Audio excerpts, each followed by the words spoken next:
सुनेको छु जिन्दगी एक सम्झौता हो। सुनेको छु जिन्दगी एक सम्झौता हो। त्यसैले आऊ ईश्वर तिमी र म एउटा सम्झौता गरौँ। म साँच्चै बुढो हुने वा नहुने, तिमी र म सम्झौता गरौँ। म साँच्चै बुढो हुने या नहुने। यदि म बुढो हुनै पर्छ भने मेरो एउटा शर्त छ। यदि म बुढो हुनै पर्छ भने मेरो एउटा शर्त छ, म नेता बनेर बुढो हुन परोस्। यदि म बुढो हुनै पर्छ भने मेरो एउटा शर्त छ, म नेता बनेर बुढो हुन परोस्। म जनतालाई यो गर्छु त्यो गर्छु भन्छु। म जनतालाई यो गर्छु त्यो गर्छु भन्छु। अरूलाई नभए नि कम्तीमा आफ्नालाई त मन परोस्।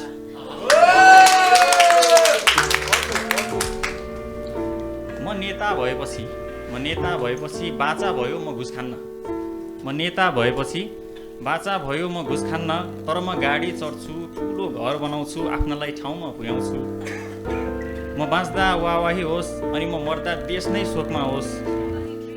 भाषणमा म यो गर्छु त्यो गर्छु भन्छु। अरूलाई नभए नि कम्तीमा आफ्नालाई त मन परोस्।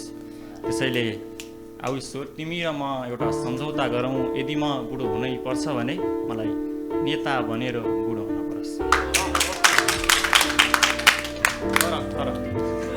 तर होइन, यो नेता हुने इच्छाले मलाई फेरि स्वार्थी बनाउला।